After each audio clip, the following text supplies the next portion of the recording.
I'm Marianne. Please like and subscribe to MSA. I'm about to share a story about the challenges life has thrown at me. My parents, especially my dad, weren't what some would call expressive and loving. They constantly fought and seemed to spend more time hating each other than anything else. Dad always had the TV blaring. The noise kept me up at night, so I often resorted to sleeping with headphones on. I knew he wasn't a bad person.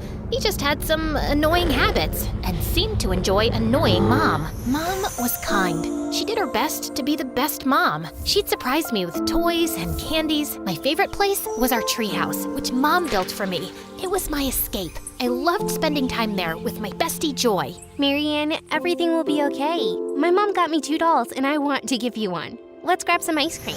Joy was my best friend since kindergarten. She always knew how to cheer me up, sharing her toys with me. We were inseparable, so much so that some people at school mistook us for twins. Plus, Joy had an amazing voice. Sometimes she sang to me until I fell asleep in the treehouse. Joy's family seemed perfect. Her mom was a successful fashion designer, and her dad was a police officer. Sometimes I found myself wishing I was part of her family, but I'd immediately feel guilty knowing my mom loved me. When I was 16, my gymnastics coach said I should compete in another state. Excited, I asked my parents for money to go. Dad, busy with his motorbike, brushed me off. Wish I could, honey, but I gotta paint the bike. It's my pride and joy. I could tell Mom wanted to help by the way she looked at me, giving me the "I wish I could help you, dear" look. And that day, I made up my mind to do something. I grabbed my dad's motorbike keys, thinking I could ride to the competition myself. But since I didn't really know how to drive, I ended up crashing into a fire hydrant. Dad was furious about his damaged bike, but before he could say anything, Mom intervened. "Don't you dare yell at her." Mom then hugged me and handed me some money. "Here, take this money. I've been saving it for quite a while now. I love you, babe." I hugged Mom tightly. I participated in the gymnastics competition and took second place. On the way back, my coach had some really bad news. "Your mom got into an accident while buying ingredients for your favorite apple pie. She's in the hospital now, in a coma." I couldn't say a word. I just stayed quiet all the way home. When I got back, Dad hugged me and told me not to worry, saying Mom would be okay. Later at dinner, I asked Dad something tough. "Dad, can I stay with Joy's family for a bit? It's not that I don't like being with you, but I feel happier there. They really care about me." Sure, if that makes you happy. I'll talk to Joy's parents. And Joy's family was really welcoming. Joy's mom used to say, "We're glad to have you, dear. You're like my second daughter from now on." That's how I ended up living with my best friend's family. They even gave me my own room. Joy's parents were wonderful. They looked after me and made me feel like I was their daughter. Even though her dad wasn't always home, I loved them with all my heart and thought of them as family. Joy and I even got closer. We'd spend all night talking or playing video games. I still saw my dad from time to time, and he seemed to be improving, becoming nicer. I'll keep getting better until you say you want to come back and live with me. Well, that might take some time, but yeah, keep your hopes up. I smiled and gave him a hug. One day, as I was walking around the house, I found a room full of beautiful clothes. Curious, I started trying them on. Joy's mom walked in on me. "You look beautiful! I've always hoped to share my wardrobe with a daughter." Just then, Joy walked in, and her mom invited her to join. "Joy, darling, come try on some clothes too." I don't want to. Soon, I got really close to Joy's mom. We hung out a lot, and I even helped her out at photo shoots, sometimes modeling for her. One day, I was shocked to see my picture on the cover of a big magazine. I wish Joy liked fashion like you do. Thank you for always being here for me. I smiled and thanked her for making me feel like part of her family. But something was off with Joy. She started keeping to herself, staying in her room, and didn't want to hang out or do anything with me. When I tried talking to her, she just said, I want to be left alone.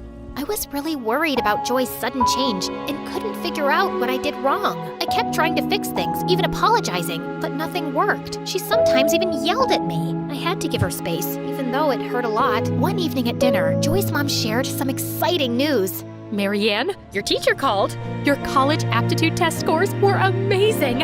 I'm so proud of you."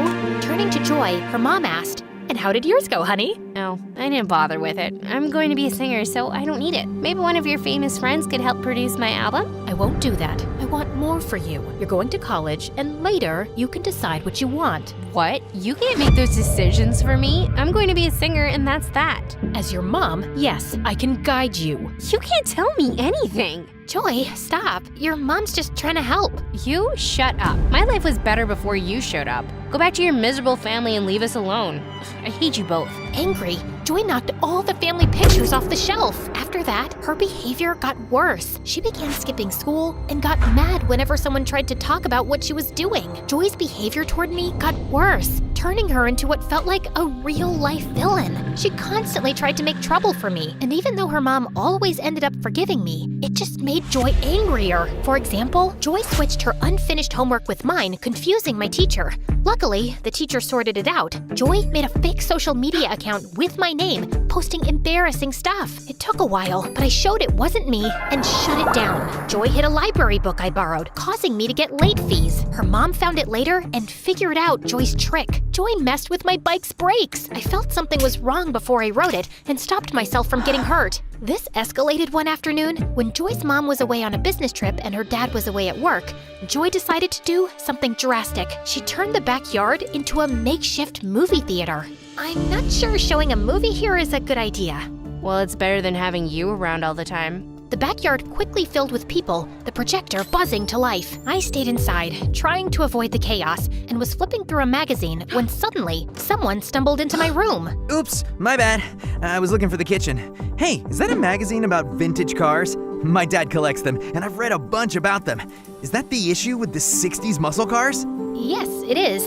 His name was Brian. We discovered we shared a lot of interests and spent the evening chatting in the kitchen. Just as we were really connecting, the screen outside fell over with a crash. Suddenly, Joy and her mom came in. Look, Mom, I knew it. Marianne set up this whole movie thing just to hang out with her boyfriend. Boyfriend? That's not true. Why would I organize this party? Joy, you're my only friend here. Then explain him being in your room. This must be your party. Enough, Joy. I don't think Marianne would do this. But young man, it's time for you to go home, please. Joy looked so angry and stormed off. She stopped talking to me and just ignored my existence. I kept talking to Brian. Having him in my life was great. He was nice looking and well-mannered. His family had money, and he shared his dream of becoming a doctor with me. A few days later, Joy's mom called me into the living room, where I found my dad sitting. I really care about you and loved having you here, but things with Joy are getting tough. She's feeling left out. Plus, your dad's been talking to us. He's made some changes, wants you back, and misses you a lot. The past few months have been really tough without you. I love you and want you to come home. I didn't say much. When I feel a lot, I find it hard to speak, but I managed to say, I'll pack my things. I moved back with Dad, and honestly, things weren't bad. He had really improved, and hanging out with him wasn't bad at all. But I ended up blocking Brian. I didn't have a strong reason to cut him off. I felt like I didn't deserve him and just needed a fresh start. A few months after finishing high school, I couldn't go to college right away. Dad didn't have the money because we had big hospital bills for Mom. So I started working as a pizza delivery person. It was tough, but I never thought about quitting. I worked really hard and finally got into college. I planned to study economics and maybe even start my own business someday. While studying, I took any job I could get. Eventually, I managed to rent a tiny apartment with a view of the city dump. It wasn't much, but it was mine. I could finally study and rest there. Dad even helped me buy a used car for my delivery job. Things were starting to get better. I kept working hard, aiming for success. I often thought about Joy and her parents, and my mom too. I missed them a lot. With exams coming up, I studied all night and worked all day. I felt unstoppable, like nothing could slow me down. But one day, while out on a delivery, I suddenly felt very dizzy, and the next thing I knew, I crashed into a tree. I was rushed to the hospital. Everything hurt, but what pained me the most was my thoughts. Why couldn't things just go right for once? I hugged my pillow and bursted into tears. Then, a young doctor came in, and I was shocked. Brian, is that really you? He recognized me too. I always thought I'd run into the girl who broke my heart again. Feeling embarrassed, I just looked down and stayed quiet as usual. Brian had finished medical school and was now an intern at the hospital. I apologized, and we chatted for a while and swapped phone numbers. Over time, we got closer and started dating. Brian had the kindest heart, and he even helped me with my college fees. One day, I went to the hospital to bring Brian his lunch and decided to visit Mom afterward. I entered her room, and she looked so peaceful, just like an angel. I gently kissed her forehead. Mom, I have to tell you something. I tried to replace you. I was so angry when I felt you gave up on me, so I gave up on you. I was angry at Dad too, even though the poor man was struggling without you. I used to be mad at Joy, but as I got older, I understood her and we made up. I'm friends with her mom now too. I love them, but no love can match yours. Guess what? I found out this morning I'm pregnant. I'm going to surprise Brian tonight on our date. I think he's going to propose, and I'll say yes. Mom, I'm happy, but my happiness isn't complete without you. Tears overwhelmed me, and I laid my head on her hands when suddenly I felt her hands move. Overjoyed, I ran to the doctor like a little kid, shouting, "My mommy is awake! My mommy is awake!"